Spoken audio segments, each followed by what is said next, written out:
بسم الله الرحمن الرحيم ألف لام ميم ذلك الكتاب لا ريب فيه هدى للمتقين الذين يؤمنون بالغيب ويقيمون الصلاة ومما رزقناهم ينفقون والذين يؤمنون بما أنزل إليك وما أنزل من قبلك وبالآخرة هم يوقنون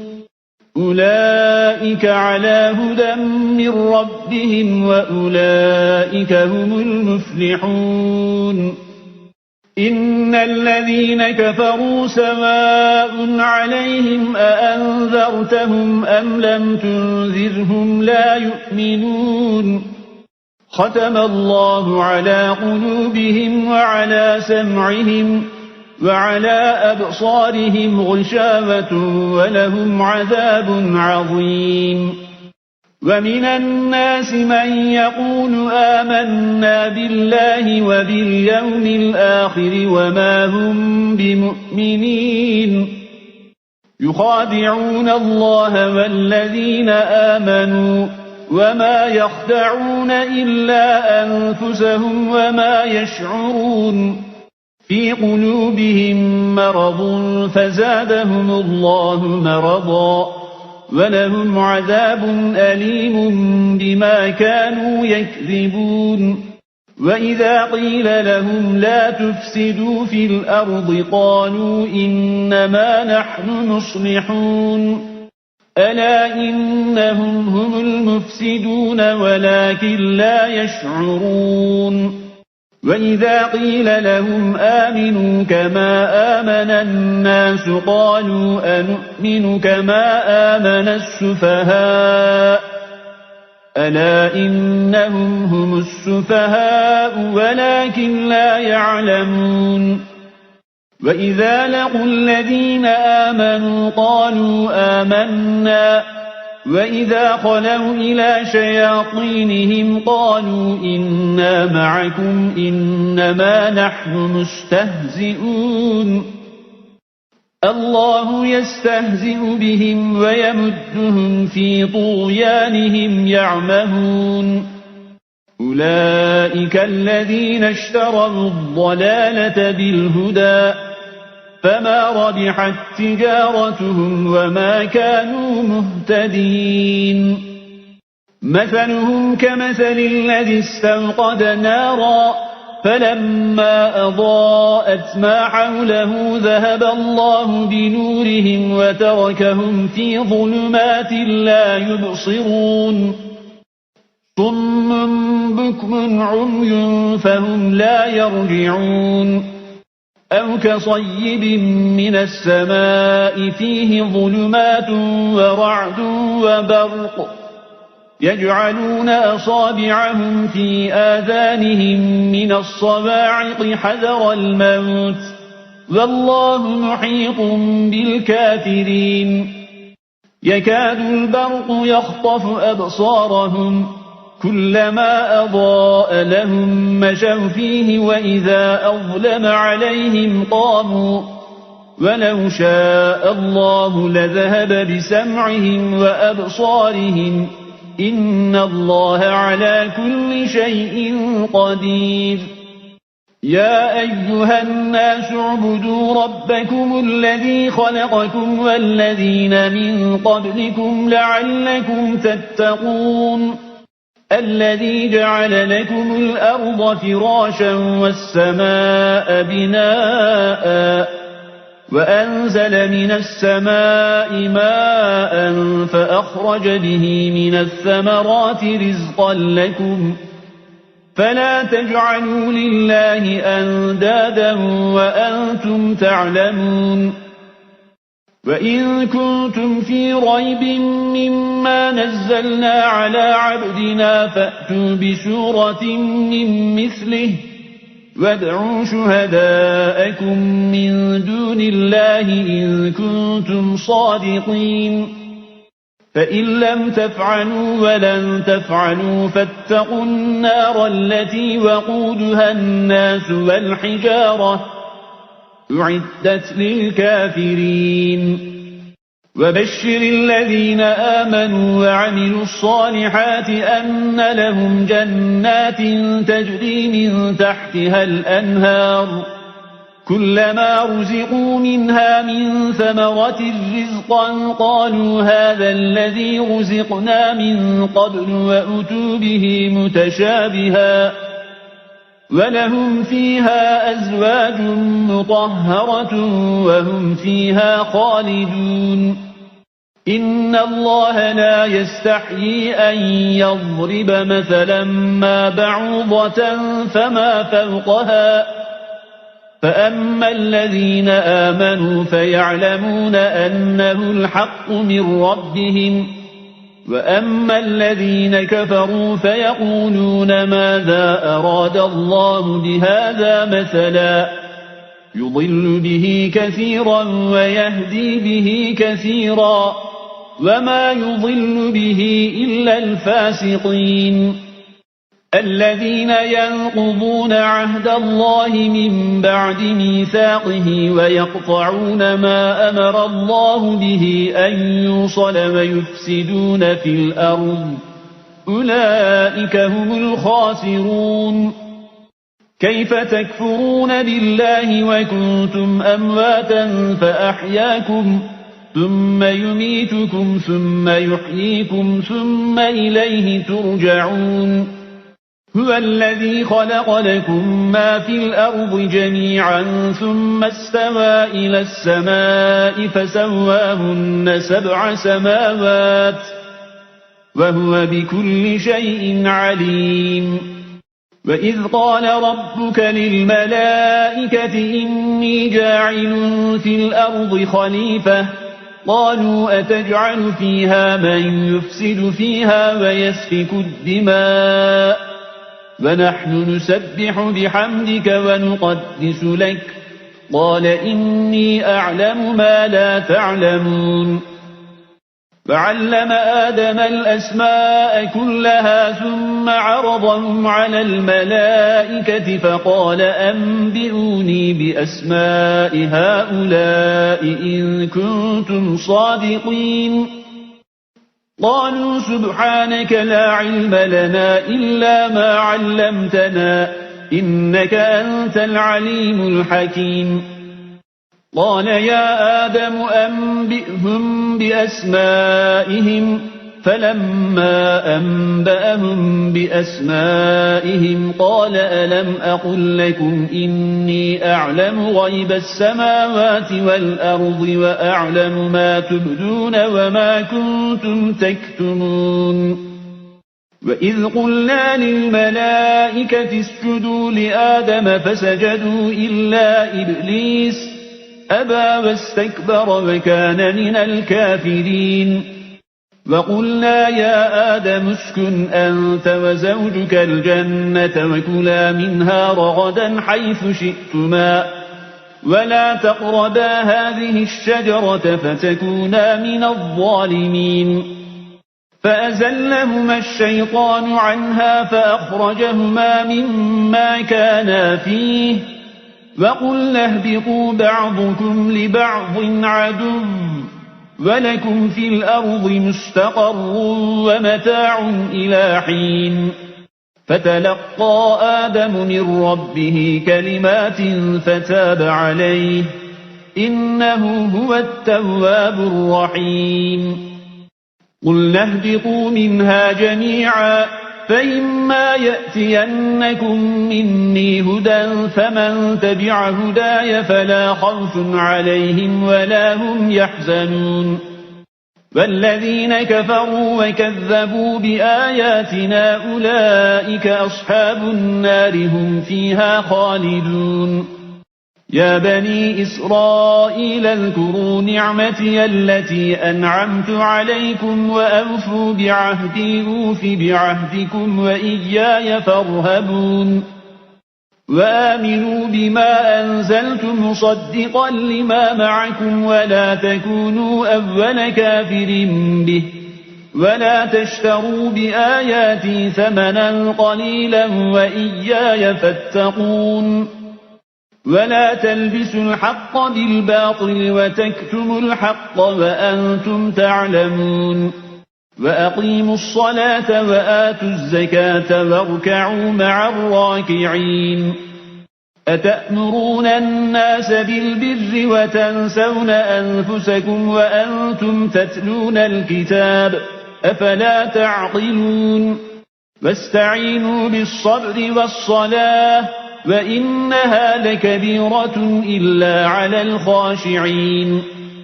الذين يظنون أنهم ملاقو ربهم وأنهم إليه راجعون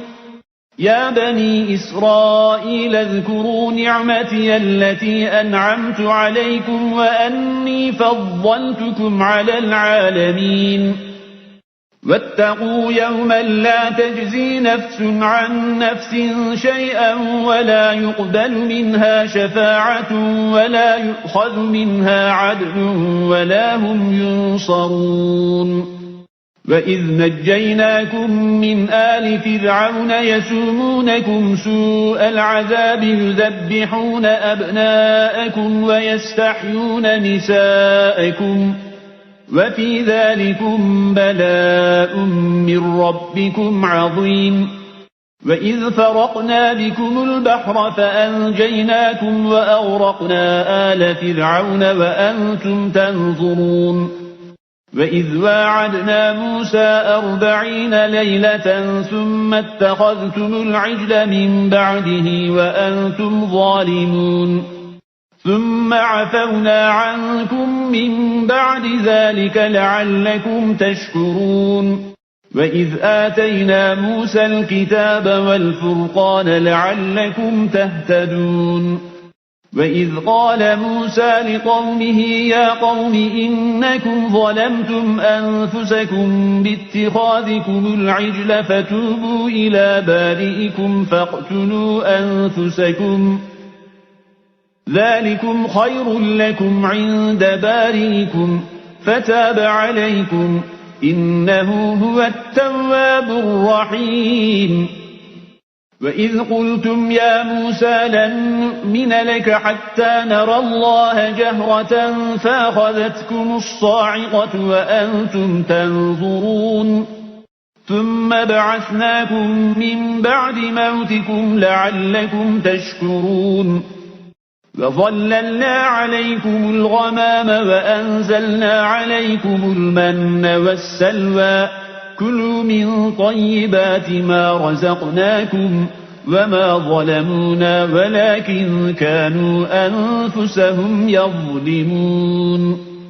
وإذ قلنا ادخلوا هذه القرية فكلوا منها حيث شئتم رغدا وادخلوا الباب سجدا وقولوا حطة نغفر لكم خطاياكم وسنزيد المحسنين فبدل الذين ظلموا قولا غير الذي قيل لهم فأنزلنا على الذين ظلموا رجزا من السماء بما كانوا يفسقون وإذ استسقى موسى لقومه فقلنا اضرب بعصاك الحجر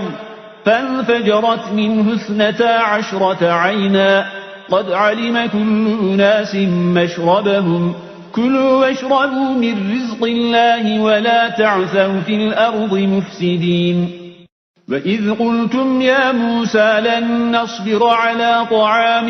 واحد فادع لنا ربك يخرج لنا مما تنبت الأرض من بقلها وقثائها وفومها وعدسها وبصلها قال أتستبدلون الذي هو أدنى بالذي هو خير اهبطوا مصرا فإن لكم ما سألتم وضربت عليهم الذلة والمسكنة وباءوا بغضب من الله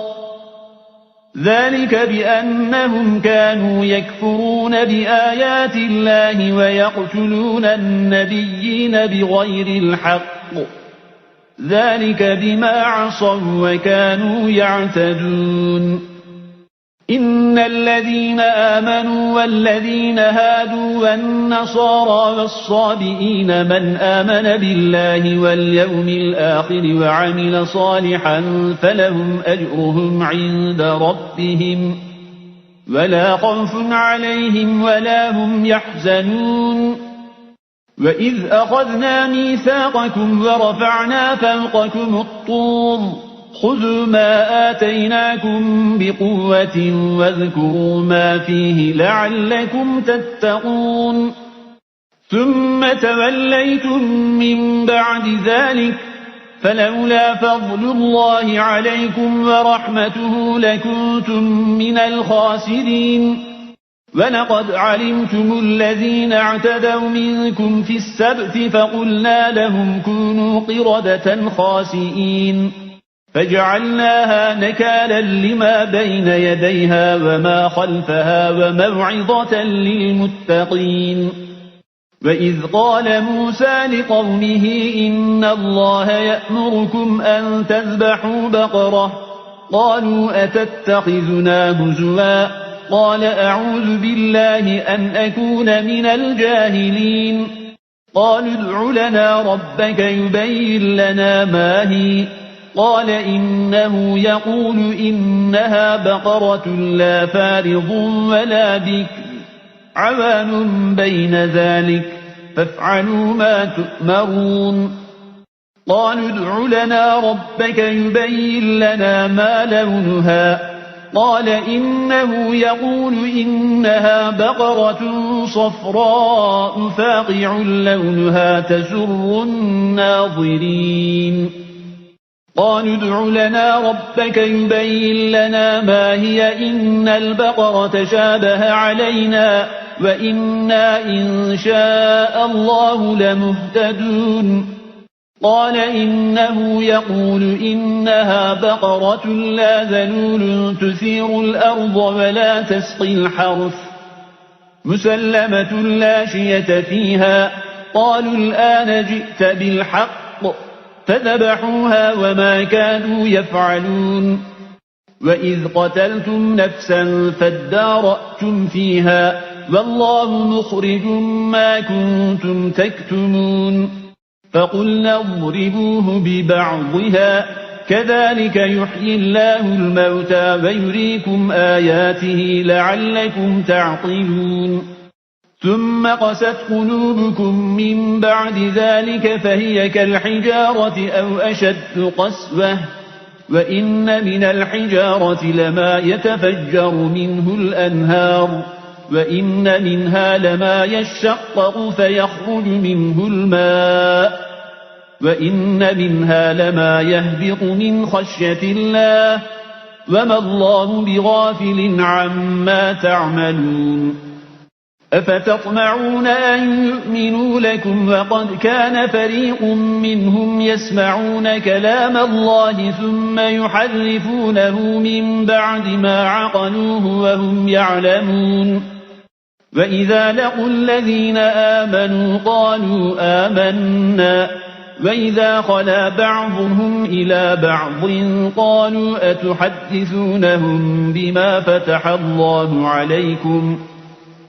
قالوا أتحدثونهم بما فتح الله عليكم ليحاجوكم به عند ربكم أفلا تعقلون أولا يعلمون أن الله يعلم ما يسرون وما يعلنون ومنهم أميون لا يعلمون الكتاب إلا أماني وإنهم إلا يظنون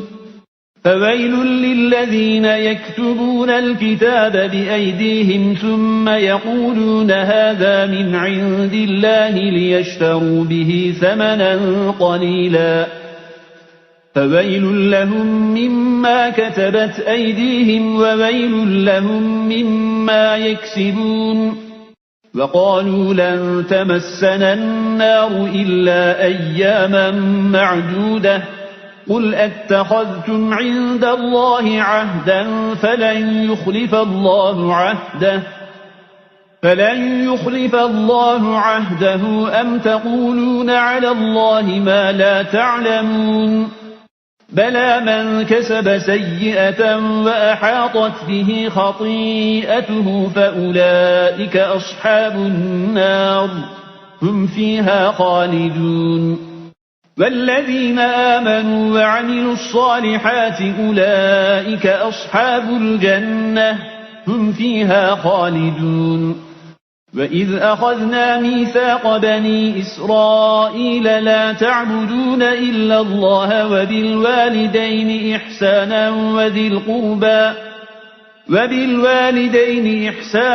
وذي القربى واليتامى والمساكين وقولوا للناس حسنا وأقيموا الصلاة وآتوا الزكاة ثم توليتم إلا قليلا منكم وأنتم معرضون وإذ أخذنا ميثاقكم لا تسفكون دماءكم ولا تخرجون أنفسكم من دياركم ثم أقررتم وأنتم تشهدون ثم أنتم هؤلاء تقتلون أنفسكم وتخرجون فريقا منكم من ديارهم تظاهرون عليهم بالإثم والعدوان وإن يأتوكم أسارى تفادوهم وهو محرم عليكم إخراجهم أفتؤمنون ببعض الكتاب وتكفرون ببعض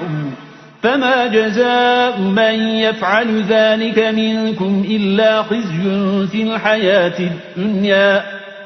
ويوم القيامة يردون إلى أشد العذاب وما الله بغافل عما تعملون أولئك الذين اشتروا الحياة الدنيا بالآخرة فلا يخفف عنهم العذاب ولا هم ينصرون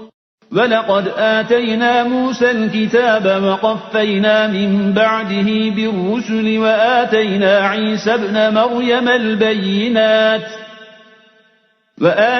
عيسى ابن مريم البينات وأيدناه بروح القدس أفكلما جاءكم رسول بما لا تهوى أنفسكم استكبرتم ففريقا كذبتم وفريقا تقتلون وقالوا قلوبنا غلف بل لعنهم الله بكفرهم فقليلا ما يؤمنون ولما جاءهم كتاب من عند الله مصدق لما معهم وكانوا من قبل يستفتحون على الذين كفروا فلما جاءهم ما عرفوا كفروا به فلعنة الله على الكافرين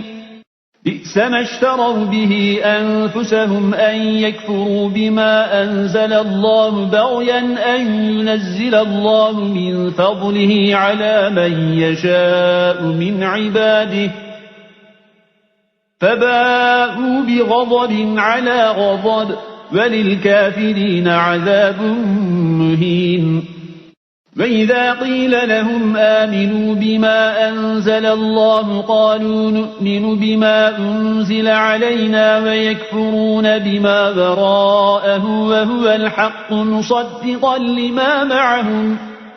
قل فلم تقتلون أنبياء الله من قبل إن كنتم مؤمنين ولقد جاءكم موسى بالبينات ثم اتخذتم العجل من بعده وأنتم ظالمون وإذ أخذنا ميثاقكم ورفعنا فوقكم الطور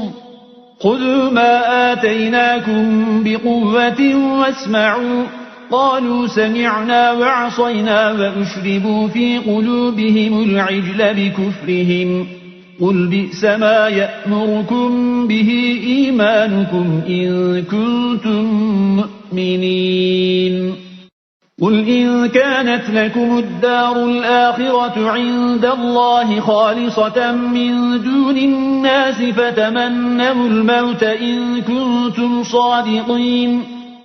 ولن يتمنوه أبدا بما قدمت أيديهم والله عليم بالظالمين ولتجدنهم أحرص الناس على حياة ومن الذين أشركوا يود أحدهم لو يعمر 1000 سنة وما هو بمزحزحه من العذاب أن يعمر والله بصير بما يعملون قل من كان عدوا لجبريل فإنه نزله على قلبك بإذن الله مصدقا لما بين يديه وهدى وبشرى للمؤمنين من كان عدوا لله وملائكته ورسله وجبريل وميكال فإن الله عدو للكافرين ولقد أنزلنا إليك آيات بينات وما يكفر بها إلا الفاسقون أوكلما عاهدوا عهدا نبذه فريق منهم بل أكثرهم لا يؤمنون ولما جاءهم رسول من عند الله مصدق لما معهم نبذ فريق من الذين أوتوا الكتاب كتاب الله وراء ظهورهم كأنهم لا يعلمون واتبعوا ما تتلو الشياطين على ملك سليمان وما كفر سليمان ولكن الشياطين كفروا يعلمون الناس السحر وما أنزل على الملكين ببابل هاروت وماروت وما يعلمان من أحد حتى يقولا إنما نحن فتنة فلا تكفر فيتعلمون منهما ما يفرقون به بين المرء وزوجه وما هم بضارين به من أحد إلا بإذن الله ويتعلمون ما يضرهم ولا ينفعهم ولقد علموا لمن اشتراه ما له في الآخرة من خلاق ولبئس ما شروا به أنفسهم لو كانوا يعلمون ولو أنهم آمنوا واتقوا لمثوبة من عند الله خير لو كانوا يعلمون يا أيها الذين آمنوا لا تقولوا راعنا وقولوا انظرنا واسمعوا وللكافرين عذاب أليم ما يود الذين كفروا من أهل الكتاب ولا المشركين أن ينزل عليكم من خير من ربكم والله يختص برحمته من يشاء والله ذو الفضل العظيم ما ننسخ من آية أو ننسها نأت بخير منها أو مثلها ألم تعلم أن الله على كل شيء قدير ألم تعلم أن الله له ملك السماوات والأرض وما لكم من دون الله من ولي ولا نصير أم تريدون أن تسألوا رسولكم كما سئل موسى من قبل ومن يتبدل الكفر بالإيمان فقد ضل سواء السبيل ود كثير من أهل الكتاب لو يردونكم من بعد إيمانكم كفارا حسدا من عند أنفسهم من بعد ما تبين لهم الحق فاعفوا واصفحوا حتى يأتي الله بأمره إن الله على كل شيء قدير وأقيموا الصلاة وآتوا الزكاة وما تقدموا لأنفسكم من خير تجدوه عند الله إن الله بما تعملون بصير وقالوا لن يدخل الجنة إلا من كان هودا أو نصارى تلك أمانيهم قل هاتوا برهانكم إن كنتم صادقين بلى من أسلم وجهه لله وهو محسن فله أجره عند ربه ولا خوف عليهم ولا هم يحزنون.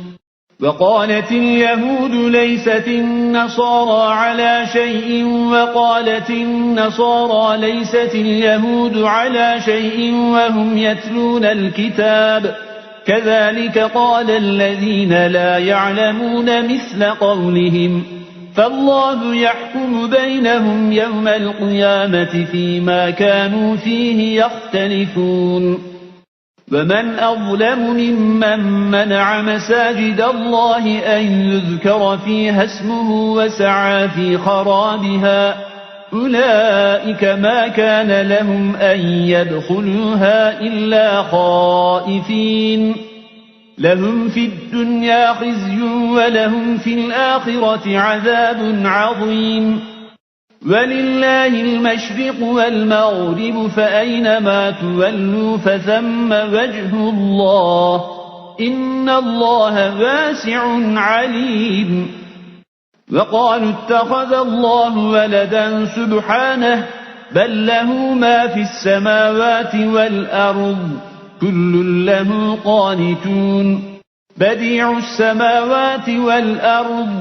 وإذا قضى أمرا فإنما يقول له كن فيكون. وقال الذين لا يعلمون لولا يكلمنا الله أو تأتينا آية كذلك قال الذين من قبلهم مثل قولهم تشابهت قلوبهم قد بينا الآيات لقوم يوقنون. إنا أرسلناك بالحق بشيرا ونذيرا ولا تسأل عن أصحاب الجحيم. ولن ترضى عنك اليهود ولا النصارى حتى تتبع ملتهم قل إن هدى الله هو الهدى ولئن اتبعت أهواءهم بعد الذي جاءك من العلم ما لك من الله من ولي ولا نصير. الذين آتيناهم الكتاب يتلونه حق تلاوته أولئك يؤمنون به ومن يكفر به فأولئك هم الخاسرون. يا بني إسرائيل اذكروا نعمتي التي أنعمت عليكم وأني فضلتكم على العالمين. واتقوا يوما لا تجزي نفس عن نفس شيئا ولا يقبل منها عدل ولا تنفعها شفاعة ولا هم ينصرون.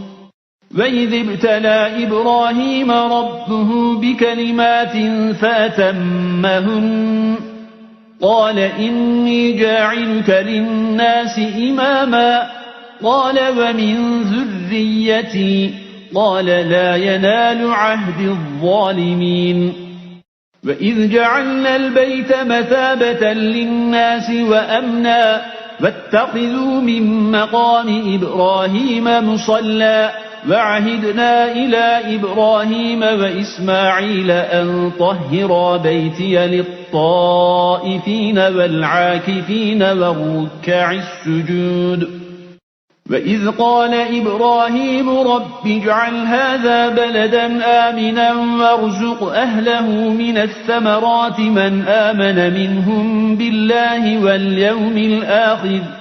قال ومن كفر فأمتعه قليلا ثم أضطره إلى عذاب النار وبئس المصير. وإذ يرفع إبراهيم القواعد من البيت وإسماعيل ربنا تقبل منا إنك أنت السميع العليم ربنا واجعلنا مسلمين لك ومن ذريتنا أمة مسلمة لك وارنا مناسكنا وتب علينا إنك أنت التواب الرحيم. ربنا وابعث فيهم رسولا منهم يتلو عليهم آياتك ويعلمهم الكتاب والحكمة ويزكيهم إنك أنت العزيز الحكيم ومن يرغب عن ملة إبراهيم إلا من سفه نفسه ولقد اصطفيناه في الدنيا وإنه في الآخرة لمن الصالحين إذ قال له ربه أسلم قال أسلمت لرب العالمين ووصى بها إبراهيم بنيه ويعقوب يا بني إن الله اصطفى لكم الدين فلا تموتن إلا وأنتم مسلمون أم كنتم شهداء إذ حضر يعقوب الموت إذ قال لبنيه ما تعبدون من بعدي قالوا نعبد إلهك وإله آبائك إبراهيم وإسماعيل وإسحاق إلها واحدا ونحن له مسلمون تلك أمة قد خلت لها ما كسبت ولكم ما كسبتم ولا تسألون عما كانوا يعملون وقالوا كونوا هودا أو نصارى تهتدوا قل بل ملة إبراهيم حنيفا وما كان من المشركين قولوا آمنا بالله وما أنزل إلينا وما أنزل إلى إبراهيم وإسماعيل وإسحاق ويعقوب والأسباط وما أوتي موسى وعيسى وما أوتي النبيون من ربهم لا نفرق بين أحد منهم ونحن له مسلمون فإن آمنوا بمثل ما آمنتم به فقد اهتدوا وإن تولوا فإنما هم في شقاق فسيكفيكهم الله وهو السميع العليم صبغة الله ومن أحسن من الله صبغة ونحن له عابدون قل أتحاجوننا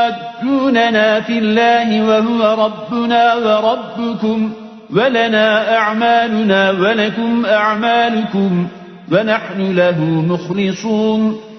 أم تقولون إن إبراهيم وإسماعيل وإسحاق ويعقوب والأسباط كانوا هودا أو نصارى قل أأنتم أعلم أم الله ومن أظلم ممن كتم شهادة عنده من الله وما الله بغافل عما تعملون تلك أمة قد خلت لها ما كسبت ولكم ما كسبتم ولا تسألون عما كانوا يعملون سيقول السفهاء من الناس ما ولاهم عن قبلتهم التي كانوا عليها قل لله المشرق والمغرب يهدي من يشاء إلى صراط مستقيم وكذلك جعلناكم أمة وسطا لتكونوا شهداء على الناس ويكون الرسول عليكم شهيدا وما جعلنا القبلة التي كنت عليها إلا لنعلم من يتبع الرسول ممن ينقلب على عقبيه وإن كانت لكبيرة إلا على الذين هدى الله وما كان الله ليضيع إيمانكم إن الله بالناس لرءوف رحيم قد نرى تقلب وجهك في السماء فلنولينك قبلة ترضاها فول وجهك شطر المسجد الحرام وحيث ما كنتم فولوا وجوهكم شطره وإن الذين أوتوا الكتاب ليعلمون أنه الحق من ربهم وما الله بغافل عما يعملون ولئن أتيت الذين أوتوا الكتاب بكل آية ما تبعوا قبلتك وما أنت بتابع قبلتهم وما بعضهم بتابع قبلة بعض ولئن اتبعت أهواءهم من بعد ما جاءك من العلم إنك إذا لمن الظالمين الذين آتيناهم الكتاب يعرفونه كما يعرفون أبناءهم وإن فريقا منهم ليكتمون الحق وهم يعلمون الحق من ربك فلا تكونن من الممترين ولكل وجهة هو موليها فاستبقوا الخيرات أينما تكونوا يأت بكم الله جميعا إن الله على كل شيء قدير ومن حيث خرجت فول وجهك شطر المسجد الحرام وإنه للحق من ربك وما الله بغافل عما تعملون ومن حيث خرجت فول وجهك شطر المسجد الحرام وحيث ما كنتم فولوا وجوهكم شطره لئلا يكون للناس عليكم حجة إلا الذين ظلموا منهم فلا تخشوهم واخشوني ولأتم نعمتي عليكم ولعلكم تهتدون كما أرسلنا فيكم رسولا منكم يتلو عليكم آياتنا ويزكيكم ويعلمكم الكتاب والحكمة ويعلمكم ما لم تكونوا تعلمون فاذكروني أذكركم واشكروا لي ولا تكفرون يا أيها الذين آمنوا استعينوا بالصبر والصلاة إن الله مع الصابرين ولا تقولوا لمن يقتل في سبيل الله أموات بل أحياء ولكن لا تشعرون ولنبلونكم بشيء من الخوف والجوع ونقص من الأموال والأنفس والثمرات وبشر الصابرين الذين إذا أصابتهم مصيبة قالوا إنا لله وإنا إليه راجعون أولئك عليهم صلوات من ربهم ورحمة وأولئك هم المهتدون إن الصفا والمروة من شعائر الله فمن حج البيت أو اعتمر فلا جناح عليه أن يطوف بهما ومن تطوع خيرا فإن الله شاكر عليم إن الذين يكتمون ما أنزلنا من البينات والهدى من بعد ما بيناه للناس في الكتاب أولئك يلعنهم الله ويلعنهم اللاعنون إلا الذين تابوا وأصلحوا وبينوا فأولئك أتوب عليهم وأنا التواب الرحيم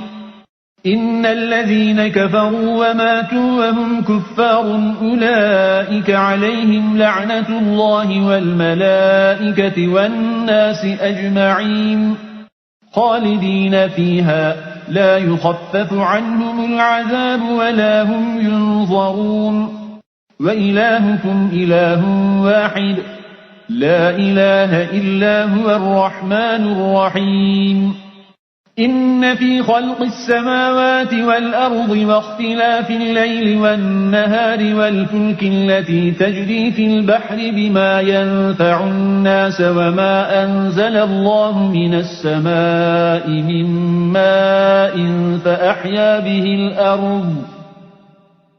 فأحيا به الأرض بعد موتها وبث فيها من كل دابة وتصريف الرياح والسحاب المسخر بين السماء والأرض لآيات لقوم يعقلون ومن الناس من يتخذ من دون الله أندادا يحبونهم كحب الله والذين آمنوا أشد حبا لله ولو يرى الذين ظلموا إذ يرون العذاب أن القوة لله جميعا وأن الله شديد العذاب إذ تبرأ الذين اتبعوا من الذين اتبعوا ورأوا العذاب وتقطعت بهم الأسباب وقال الذين اتبعوا لو أن لنا كرة فنتبرأ منهم كما تبرأوا منا كذلك يريهم الله أعمالهم حسرات عليهم وما هم بخارجين من النار يا أيها الناس كلوا مما في الأرض حلالا طيبا ولا تتبعوا خطوات الشيطان إنه لكم عدو مبين إنما يأمركم بالسوء والفحشاء وأن تقولوا على الله ما لا تعلمون وإذا قيل لهم اتبعوا ما أنزل الله قالوا بل نتبع ما ألفينا عليه آباءنا أولو كان آباؤهم لا يعقلون شيئا ولا يهتدون ومثل الذين كفروا كمثل الذي ينعق بما لا يسمع إلا دعاء ونداء صم بكم عمي فهم لا يعقلون يا أيها الذين آمنوا كلوا من طيبات ما رزقناكم واشكروا لله إن كنتم إياه تعبدون إنما حرم عليكم الميتة والدم ولحم الخنزير وما أهل به لغير الله فمن اضطر غير باغ ولا عاد فلا إثم عليه إن الله غفور رحيم إن الذين يكتمون ما أنزل الله من الكتاب ويشترون به ثمنا قليلا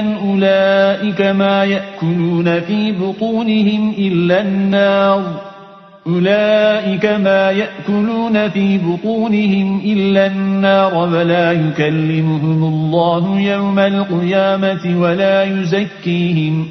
ولهم عذاب أليم أولئك الذين اشتروا الضلالة بالهدى والعذاب بالمغفرة فما أصبرهم على النار ذلك بأن الله نزل الكتاب بالحق وإن الذين اختلفوا في الكتاب لفي شقاق بعيد ليس البر أن تولوا وجوهكم قبل المشرق والمغرب ولكن البر من آمن بالله واليوم الآخر والملائكة والكتاب والنبيين وآتى المال على حبه ذوي القربى واليتامى والمساكين وابن السبيل والسائلين وفي الرقاب وأقام الصلاة وآتى الزكاة والموفون بعهدهم إذا عاهدوا والصابرين في البأساء والضراء وحين البأس أولئك الذين صدقوا وأولئك هم المتقون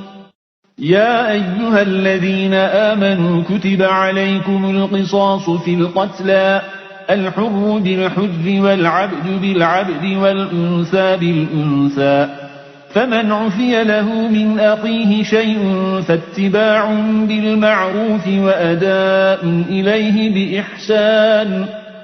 ذلك تخفيف من ربكم ورحمة فمن اعتدى بعد ذلك فله عذاب أليم ولكم في القصاص حياة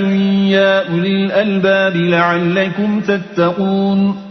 كتب عليكم إذا حضر أحدكم الموت إن ترك خيرا الوصية للوالدين والأقربين بالمعروف حقا على المتقين فمن بدله بعدما سمعه فإنما إثمه على الذين يبدلونه إن الله سميع عليم فمن خاف من موص جنفا أو إثما فأصلح بينهم فلا إثم عليه إن الله غفور رحيم يا أيها الذين آمنوا كتب عليكم الصيام كما كتب على الذين من قبلكم لعلكم تتقون أياما معدودات فمن كان منكم مريضا أو على سفر فعدة من أيام أخر وعلى الذين يطيقونه فدية طعام مسكين فمن تطوع خيرا فهو خير له وأن تصوموا خير لكم إن كنتم تعلمون شهر رمضان الذي أنزل فيه القرآن هدى للناس وبينات من الهدى والفرقان فمن شهد منكم الشهر فليصمه ومن كان مريضا أو على سفر فعدة من أيام أخر يريد الله بكم اليسر ولا يريد بكم العسر ولتكملوا العدة ولتكبروا الله على ما هداكم ولعلكم تشكرون وإذا سألك عبادي عني فإني قريب أجيب دعوة الداعي إذا دعاني فليستجيبوا لي وليؤمنوا بي لعلهم يرشدون أحل لكم ليلة الصيام الرفث إلى نسائكم هن لباس لكم وأنتم لباس لهن علم الله أنكم كنتم تختانون أنفسكم فتاب عليكم وعفى عنكم فالآن باشروهن وابتغوا ما كتب الله لكم وكلوا واشربوا حتى يتبين لكم الخيط الأبيض من الخيط الأسود من الفجر ثم أتموا الصيام إلى الليل ولا تباشروهن وأنتم عاكفون في المساجد تلك حدود الله فلا تقربوها كذلك يبين الله آياته للناس لعلهم يتقون ولا تأكلوا أموالكم بينكم بالباطل وتدلوا بها إلى الحكام لتأكلوا فريقا من أموال الناس بالإثم وأنتم تعلمون يسألونك عن الأهلة قل هي مواقيت للناس والحج وليس البر بأن تأتوا البيوت من ظهورها ولكن البر من اتقى وأتوا البيوت من أبوابها واتقوا الله لعلكم تفلحون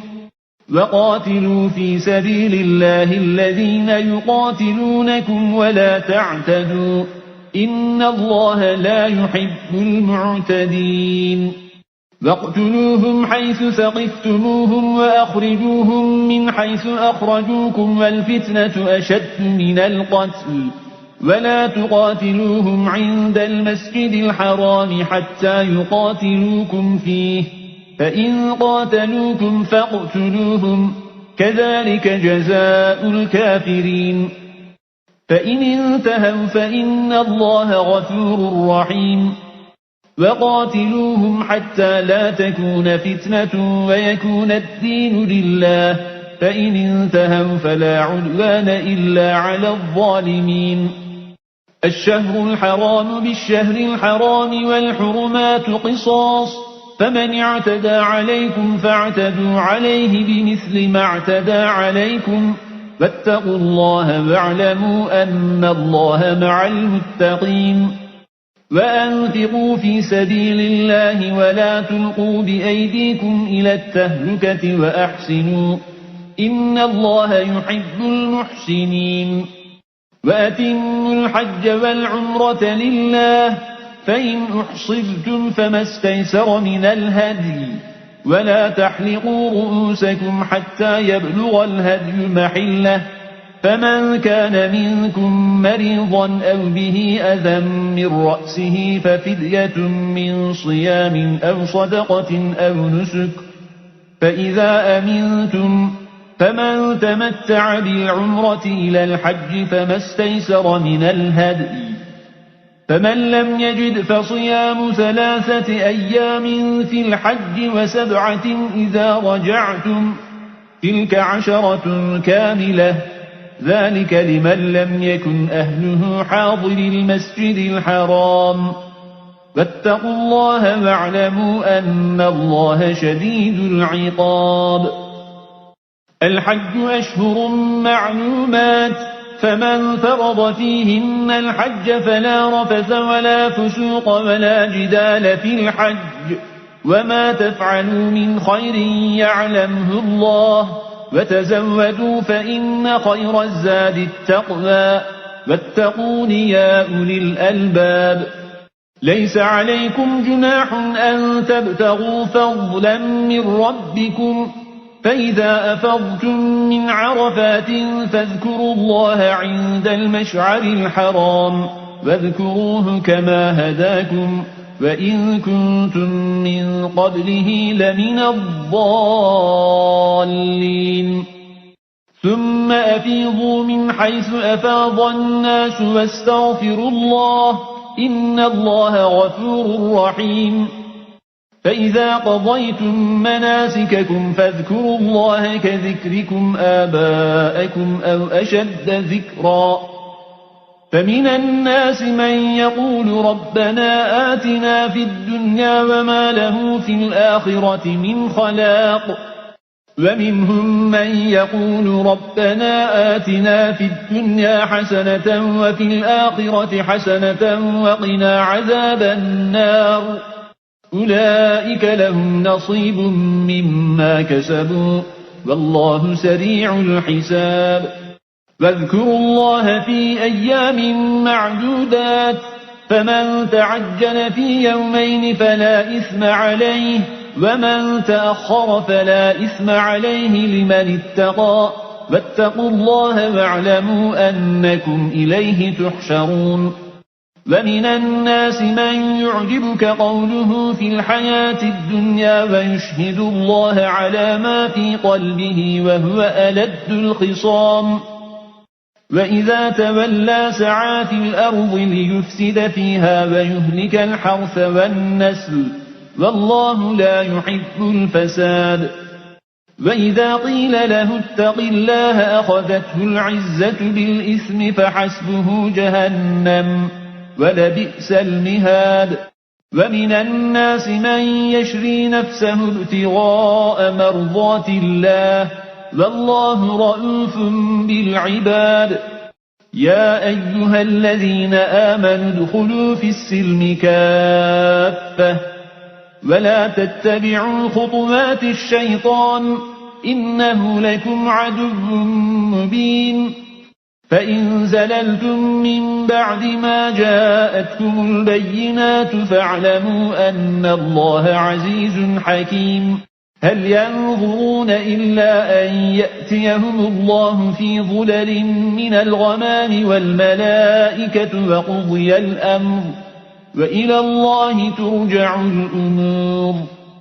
سل بني إسرائيل كم آتيناهم من آية بينة، ومن يبدل نعمة الله من بعد ما جاءته فإن الله شديد العقاب. زين للذين كفروا الحياة الدنيا ويسخرون من الذين آمنوا، والذين اتقوا فوقهم يوم القيامة، والله يرزق من يشاء بغير حساب.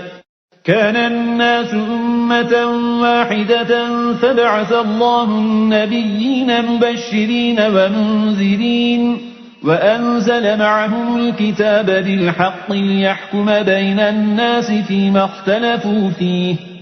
وما اختلف فيه إلا الذين أوتوه من بعد ما جاءتهم البينات بغيا بينهم، فهدى الله الذين آمنوا لما اختلفوا فيه من الحق بإذنه، والله يهدي من يشاء إلى صراط مستقيم. أم حسبتم أن تدخلوا الجنة ولما يأتكم مثل الذين خلوا من قبلكم مستهم البأساء والضراء وزلزلوا حتى يقول الرسول والذين آمنوا معه متى نصر الله ألا إن نصر الله قريب يسألونك ماذا ينفقون قل ما أنفقتم من خير فللوالدين والأقربين واليتامى والمساكين وابن السبيل وما تفعلوا من خير فإن الله به عليم كتب عليكم القتال وهو كره لكم وعسى أن تكرهوا شيئا وهو خير لكم وعسى أن تحبوا شيئا وهو شر لكم والله يعلم وأنتم لا تعلمون يسألونك عن الشهر الحرام قتال فيه قل قتال فيه كبير وصد عن سبيل الله وكفر به والمسجد الحرام وإخراج أهله منه أكبر عند الله والفتنة أكبر من القتل ولا يزالون يقاتلونكم حتى يردوكم عن دينكم إن استطاعوا ومن يرتد منكم عن دينه فيمت وهو كافر فأولئك حبطت أعمالهم في الدنيا والآخرة وأولئك أصحاب النار هم فيها خالدون إن الذين آمنوا والذين هاجروا وجاهدوا في سبيل الله أولئك يرجون رحمة الله والله غفور رحيم يسألونك عن الخمر والميسر قل فيهما إثم كبير ومنافع للناس وإثمهما أكبر من نفعهما ويسألونك ماذا ينفقون قل العفو كذلك يبين الله لكم الآيات لعلكم تتفكرون في الدنيا والآخرة ويسألونك عن اليتامى قل إصلاح لهم خير وإن تخالطوهم فإخوانكم والله يعلم المفسد من المصلح ولو شاء الله لأعنتكم إن الله عزيز حكيم ولا تنكحوا المشركات حتى يؤمنوا ولأمة مؤمنة خير من مشركة ولو أعجبتكم ولا تنكحوا المشركين حتى يؤمنوا ولعبد مؤمن خير من مشرك ولو أعجبكم أولئك يدعون إلى النار والله يدعو إلى الجنة والمغفرة بإذنه ويبين آياته للناس لعلهم يتذكرون ويسألونك عن المحيض قل هو أذى فاعتزلوا النساء في المحيض ولا تقربوهن حتى يطهرن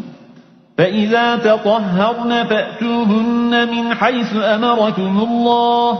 إن الله يحب التوابين ويحب المتطهرين نساؤكم حرث لكم فأتوا حرثكم أنى شئتم وقدموا لأنفسكم واتقوا الله واعلموا أنكم ملاقوه وبشر المؤمنين ولا تجعلوا الله عرضة لأيمانكم أن تبروا وتتقوا وتصلحوا بين الناس والله سميع عليم لا يؤاخذكم الله باللغو في أيمانكم ولكن يؤاخذكم بما كسبت قلوبكم والله غفور حليم للذين يؤلون من نسائهم تربص 4 أشهر فإن فاءوا فإن الله غفور رحيم وإن عزموا الطلاق فإن الله سميع عليم والمطلقات يتربصن بأنفسهن 3 قروء ولا يحل لهن أن يكتمن ما خلق الله في أرحامهن إن كن يؤمن بالله واليوم الآخر وبعولتهن أحق بردهن في ذلك إن أرادوا إصلاحا ولهن مثل الذي عليهن بالمعروف وللرجال عليهن درجة والله عزيز حكيم. الطلاق مرتان فإمساكم بمعروف أو تسريح بإحسان ولا يحل لكم أن تأخذوا مما آتيتموهن شيئا إلا أن يخافا ألا يقيما حدود الله فإن خفتم ألا يقيما حدود الله فلا جناح عليهما فيما افتدت به تلك حدود الله فلا تعتدوها ومن يتعد حدود الله فأولئك هم الظالمون. فإن طلقها فلا تحل له من بعد حتى تنكح زوجا غيره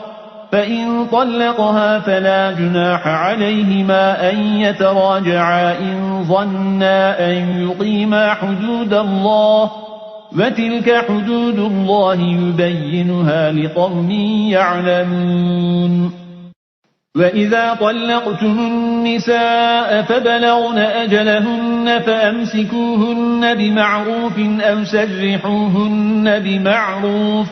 ولا تمسكوهن ضرارا لتعتدوا ومن يفعل ذلك فقد ظلم نفسه. ولا تتخذوا آيات الله هزوا واذكروا نعمة الله عليكم وما أنزل عليكم من الكتاب والحكمة يعظكم به واتقوا الله واعلموا أن الله بكل شيء عليم. وإذا طلقتم النساء فبلغن أجلهن فلا تعضلوهن أن ينكحن أزواجهن إذا تراضوا بينهم بالمعروف ذلك يوعظ به من كان منكم يؤمن بالله واليوم الآخر ذلكم أزكى لكم وأطهر والله يعلم وأنتم لا تعلمون.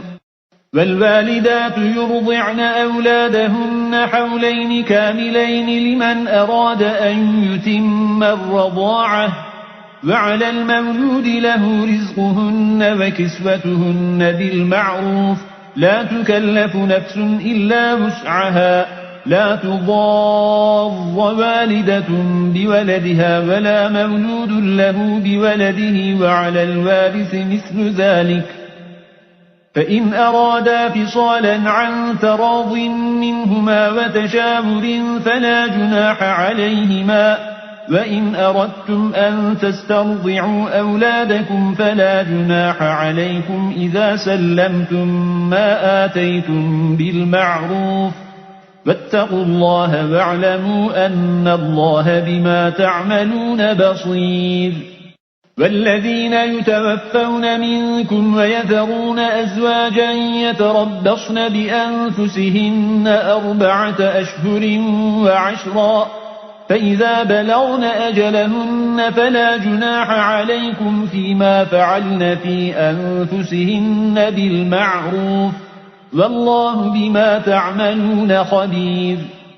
ولا جناح عليكم فيما عرضتم به من خطبة النساء أو أكننتم في أنفسكم علم الله أنكم ستذكرونهن ولكن لا تواعدوهن سرا إلا أن تقولوا قولا معروفا ولا تعزموا عقدة النكاح حتى يبلغ الكتاب أجله واعلموا أن الله يعلم ما في أنفسكم فاحذروه واعلموا أن الله غفور حليم.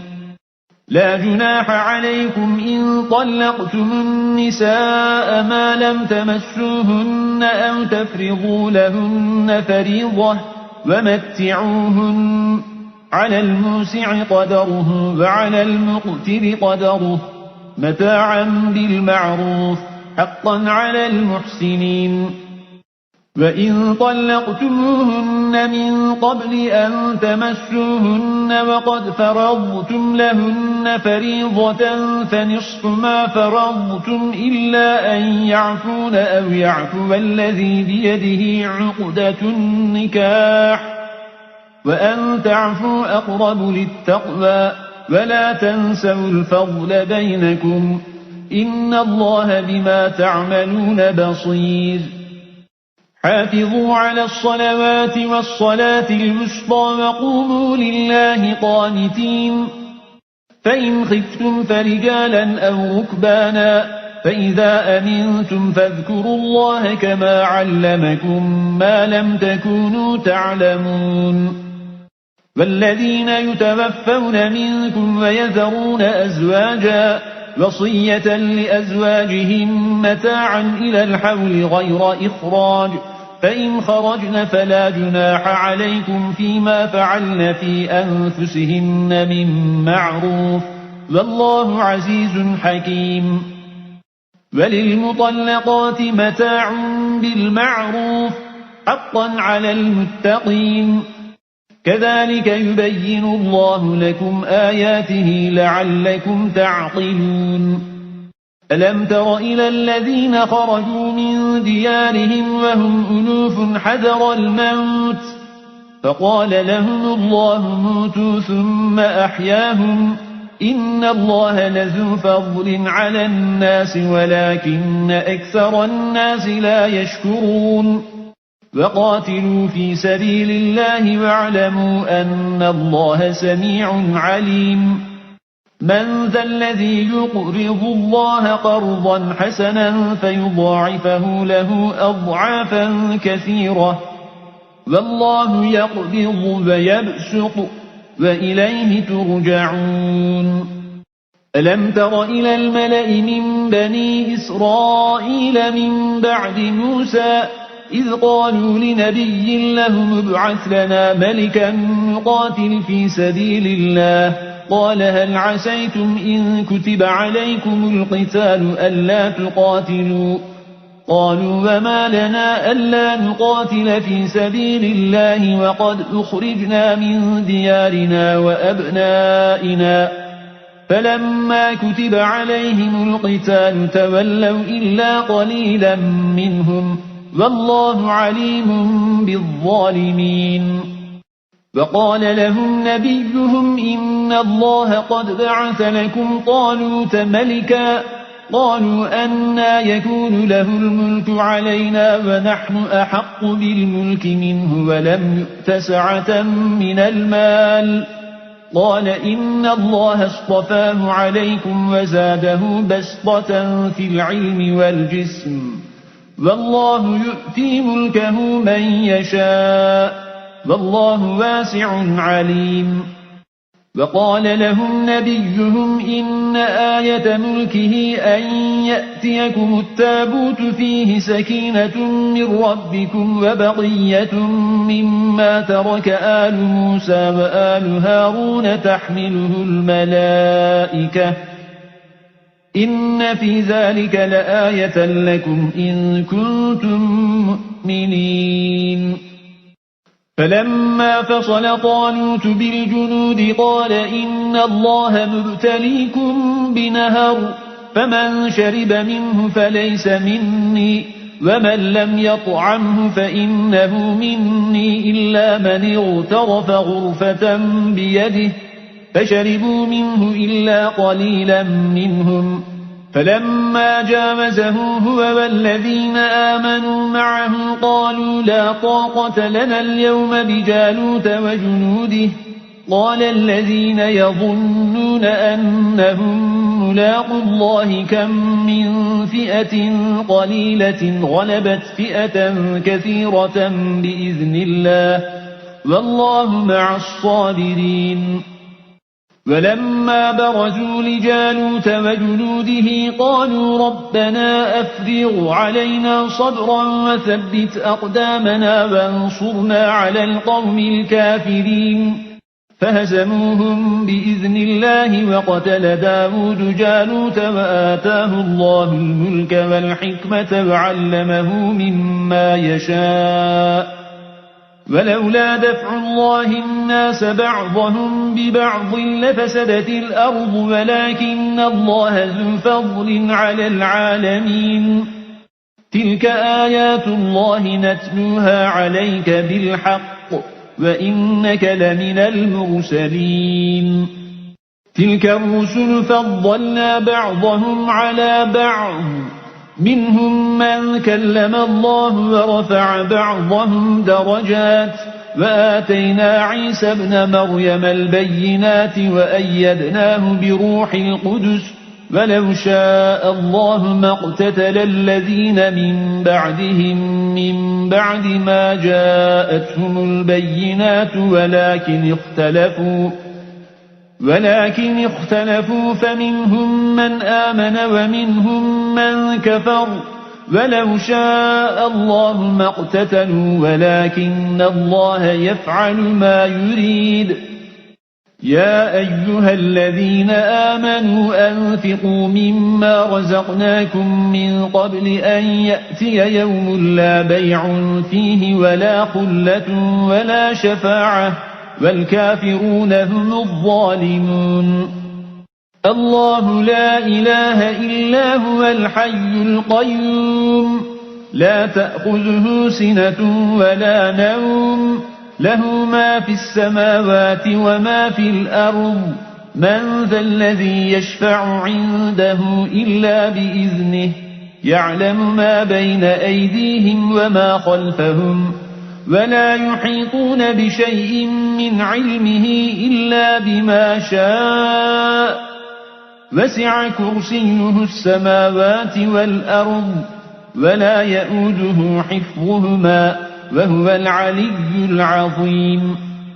لا إكراه في الدين قد تبين الرشد من الغي فمن يكفر بالطاغوت ويؤمن بالله فقد استمسك بالعروة الوثقى لا انفصام لها والله سميع عليم الله ولي الذين آمنوا يخرجهم من الظلمات إلى النور والذين كفروا أولياؤهم الطاغوت يخرجونهم من النور إلى الظلمات أولئك أصحاب النار هم فيها خالدون ألم تر إلى الذي حاج إبراهيم في ربه أن آتاه الله الملك إذ قال إبراهيم ربي الذي يحيي ويميت قال أنا أحيي وأميت قال إبراهيم فإن الله يأتي بالشمس من المشرق فأت بها من المغرب فبهت الذي كفر والله لا يهدي القوم الظالمين أو كالذي مر على قرية وهي خاوية على عروشها قال أنى يحيي هذه الله بعد موتها فأماته الله 100 عام ثم بعثه قال كم لبثت قال لبثت يوما أو بعض يوم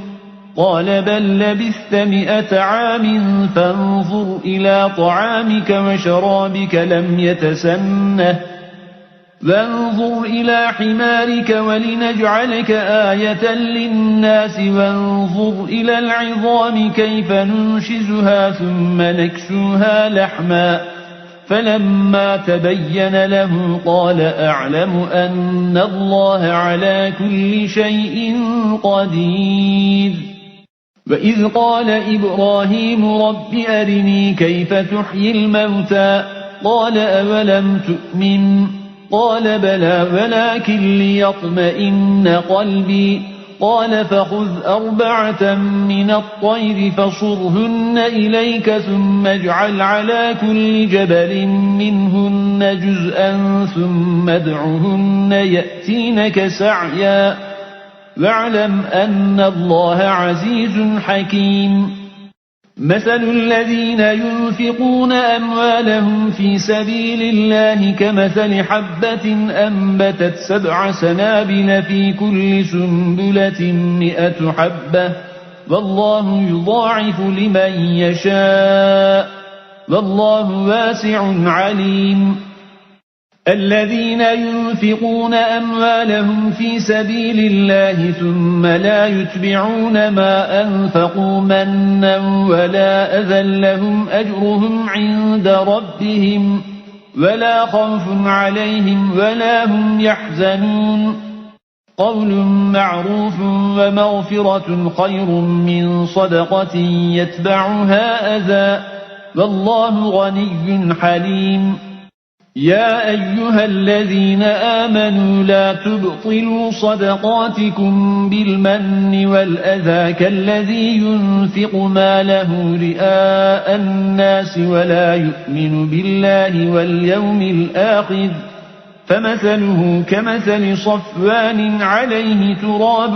فأصابه وابل فتركه صلدا لا يقدرون على شيء مما كسبوا والله لا يهدي القوم الكافرين.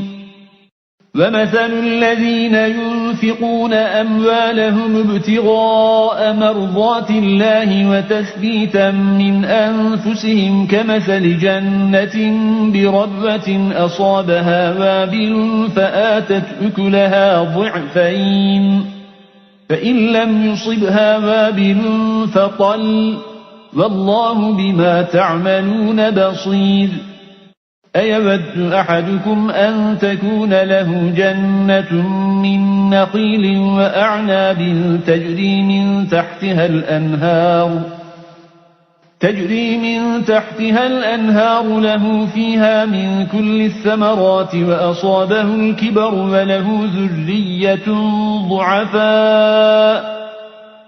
فأصابها إعصار فيه نار فاحترقت كذلك يبين الله لكم الآيات لعلكم تتفكرون. يا أيها الذين آمنوا أنفقوا من طيبات ما كسبتم ومما أخرجنا لكم من الأرض ولا تيمموا الخبيث منه تنفقون ولستم بآخذيه إلا أن تغمضوا فيه واعلموا أن الله غني حميد. الشيطان يعدكم الفقر ويأمركم بالفحشاء والله يعدكم مغفرة منه وفضلا والله واسع عليم. يؤتي الحكمة من يشاء ومن يؤت الحكمة فقد أوتي خيرا كثيرا وما يذكر إلا أولو الألباب. وما أنفقتم من نفقة أو نذرتم من نذر فإن الله يعلمه وما للظالمين من أنصار.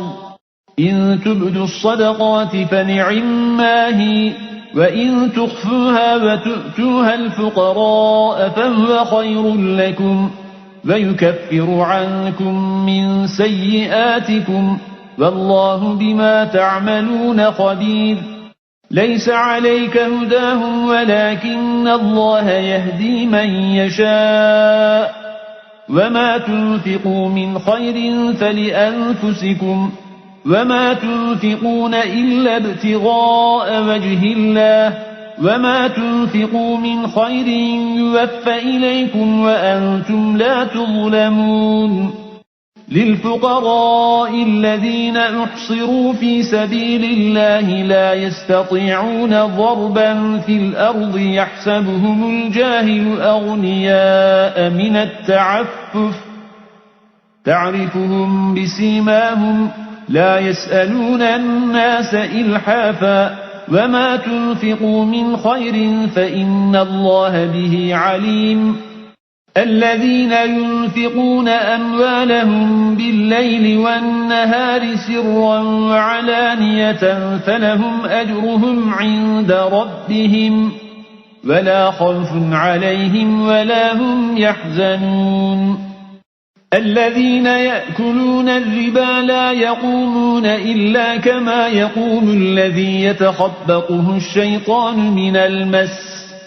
ذلك بأنهم قالوا إنما البيع مثل الربا وأحل الله البيع وحرم الربا فمن جاءه موعظة من ربه فانتهى فله ما سلف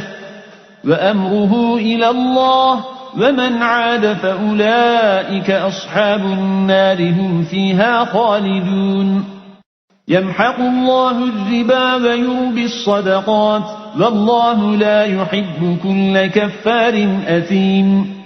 إن الذين آمنوا وعملوا الصالحات وأقاموا الصلاة وآتوا الزكاة لهم أجرهم عند ربهم ولا خوف عليهم ولا هم يحزنون يا أيها الذين آمنوا اتقوا الله وذروا ما بقي من الربا إن كنتم مؤمنين فإن لم تفعلوا فأذنوا بحرب من الله ورسوله وإن تبتم فلكم رؤوس أموالكم لا تظلمون ولا تظلمون وإن كان ذو عسرة فنظرة إلى ميسرة وأن تصدقوا خير لكم إن كنتم تعلمون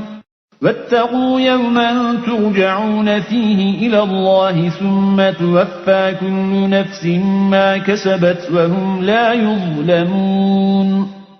يا أيها الذين آمنوا إذا تداينتم بدين إلى أجل مسمى فاكتبوه وليكتب بينكم كاتب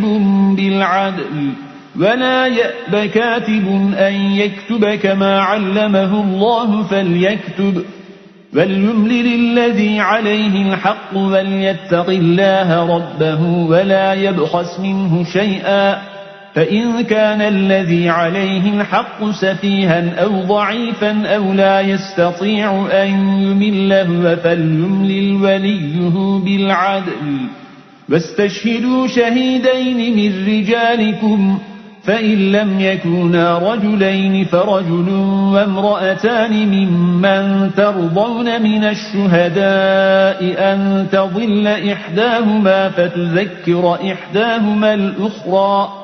ولا يأبى الشهداء إذا ما دعوا ولا تسأموا أن تكتبوه صغيرا أو كبيرا إلى أجله ذلكم أقسط عند الله وأقوم للشهادة وأدنى ألا ترتابوا إلا أن تكون تجارة حاضرة تديرونها بينكم فليس عليكم جناح ألا تكتبوها وأشهدوا إذا تبايعتم ولا يضار كاتب ولا شهيد وإن تفعلوا فإنه فسوق بكم واتقوا الله ويعلمكم الله والله بكل شيء عليم وإن كنتم على سفر ولم تجدوا كاتبا فرهان مقبوضة فإن أمن بعضكم بعضا فليؤدي الذي اؤتمن أمانته وليتق الله ربه ولا تكتموا الشهادة ومن يكتمها فإنه آثم قلبه والله بما تعملون عليم لله ما في السماوات وما في الأرض وإن تبدوا ما في أنفسكم أو تخفوه يحاسبكم به الله فيغفر لمن يشاء ويعذب من يشاء والله على كل شيء قدير آمن الرسول بما أنزل إليه من ربه والمؤمنون كل آمن بالله وملائكته وكتبه ورسله لا نفرق بين أحد من رسله وقالوا سمعنا وأطعنا غفرانك ربنا وإليك المصير لا يكلف الله نفسا إلا وسعها لها ما كسبت وعليها ما اكتسبت ربنا لا تؤاخذنا إن نسينا أو أخطأنا ربنا ولا تحمل علينا إصرا كما حملته على الذين من قبلنا ربنا ولا تحملنا ما لا طاقة لنا به واعف عنا واغفر لنا وارحمنا أنت مولانا فانصرنا على القوم الكافرين